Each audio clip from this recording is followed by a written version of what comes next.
Hi అండి, welcome to my channel Laddus cookings. అందరికీ నమస్కారం అండి. ఈరోజు వీడియో వచ్చేసి త్వరలోనే వినాయక చవితి రాబోతుంది కదండి. స్వామివారికి లడ్డూస్ అంటే ఎంతో ఇష్టం. ఇలా ఒకసారి ఎటువంటి హడావిడి లేకుండా ఈ లడ్డూల్ని చేసి స్వామివారికి నైవేద్యంగా పెట్టండి. చాలా అంటే చాలా సింపుల్ అండి లడ్డూస్ చేసుకోవడం. ముందుగా స్టవ్ మీద ఒక కళాయి పెట్టేసుకోవాలి. కొంచెం హీట్ అయిన తర్వాత ఒక కప్పు గోధుమ రవ్వ తీసుకోవాలండి. ఇక్కడ నేను చూపిస్తున్నాను కదా, ఇటువంటి గోధుమ రవ్వే తీసుకోవాలండి. మరి సన్నది కాకుండా కొంచెం లావుగా ఉండాలి ఈ లడ్డూస్ ప్రిపేర్ చేసుకోవడానికి. ఈ గోధుమ రవ్వని కొద్దిగా ఫ్రై చేసేసుకోవాలండి. ఇలా లైట్గా కలర్ చేంజ్ అయిన తర్వాత ఇందులోకి ఒక 2 స్పూన్ల నెయ్యిని వేసుకోవాలి. ఈ లడ్డూలలో నెయ్యి ఎంత వేసుకుంటే అంత టేస్ట్ వస్తుందండి మా లడ్డూస్కి. ఇలా బాగా నెయ్యి అంతా వేసేసుకొని బాగా కలిపేసేసుకోవాలండి రవ్వని. కొంచెం కలర్ చేంజ్ అయిన తర్వాత ఇది తీసేసేసి స్టవ్ ఆపి పక్కన పెట్టేసేసుకోవాలి. స్టవ్ మీద ఇంకో కళాయి పెట్టుకొని అందులోకి మనం ఏ కప్పుతో అయితే రవ్వ తీసుకుంటామో అదే కప్పుతో 3 కప్పుల వాటర్ యాడ్ చేసుకోవాలండి. ఇలా వాటర్ యాడ్ చేసుకున్న తర్వాత ఇవి బాగా మరగాలి. ఇక్కడ నేను చూపిస్తున్నాను కదా, ఈ విధంగా వాటర్ మరగాలండి. ఇలా మరిగేటప్పుడు ముందుగా మనం వేయించి పెట్టుకున్న రవ్వని ఇందులో వేసేసుకోవాలి. ఇలా వేసుకున్న తర్వాత బాగా కలిపేసేసుకోవాలండి మనము.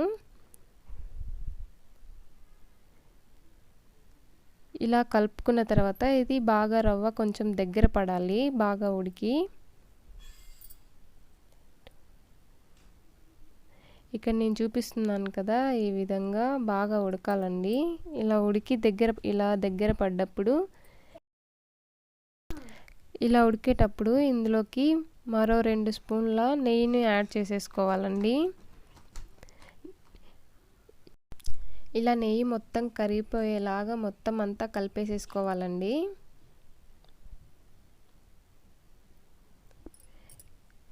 ఇలా కలుపుకున్న తర్వాత ఇందులోకి మనం ఏ కప్పుతో అయితే రవ్వ తీసుకుంటామో అదే కప్పుతో 1.5 కప్ షుగర్ని యాడ్ చేసుకోవాలి. షుగర్ని ఇలా వేసుకున్న తర్వాత మొత్తం అంతా కరిగిపోయేంత వరకు బాగా కలిపేసేసుకోవాలండి. ఇలా కలుపుకున్న తర్వాత షుగర్ కరిగిపోయిన తర్వాత మళ్ళీ ఒక 2 నిమిషాలు అలా ఉడకపెట్టేసేసుకోవాలి రవ్వని. ఇలా ఉడికేటప్పుడు ఇందులోకి ఫుడ్ కలర్ యాడ్ చేసుకోవాలండి. ఫుడ్ కలర్ యాడ్ చేసుకోవడం వల్ల లడ్డూస్ అనేవి మంచి కలర్లో మంచిగా వస్తాయండి. ఇక్కడ నేను చూపిస్తున్నాను కదా, ఈ విధంగా బాగా కలిపేసేసుకోవాలి. ఇది అడుగు అంటకుండా బాగా కలుపుకోవాలండి దగ్గర పడేంత వరకు. ఈ విధంగా అడుగు అంటకుండా మనం కలుపుకుంటూనే ఉండాలి. ఇలా దగ్గర పడ్డాక స్టవ్ ఆపేసేసుకొని కొద్దిసేపు చల్లారనివ్వాలండి. ఇలా చల్లారిన తర్వాత మనం చేతికి నెయ్యి పూసుకొని ఈ లడ్డూస్ని ఉంటలు చుట్టుకుంటే నీట్గా పర్ఫెక్ట్గా వచ్చేస్తాయండి. ఇక్కడ నేను చూపిస్తున్నాను కదా, ఈ విధంగా లడ్డూస్ని చేసేటప్పుడు ఈ విధంగా నేను చూపిస్తున్న విధంగా చేసుకుంటే లడ్డూలు రౌండ్ షేప్లో పర్ఫెక్ట్గా వచ్చేస్తాయండి. ఇలానే మొత్తం అన్నీ చేసి పెట్టేసుకోవాలండి.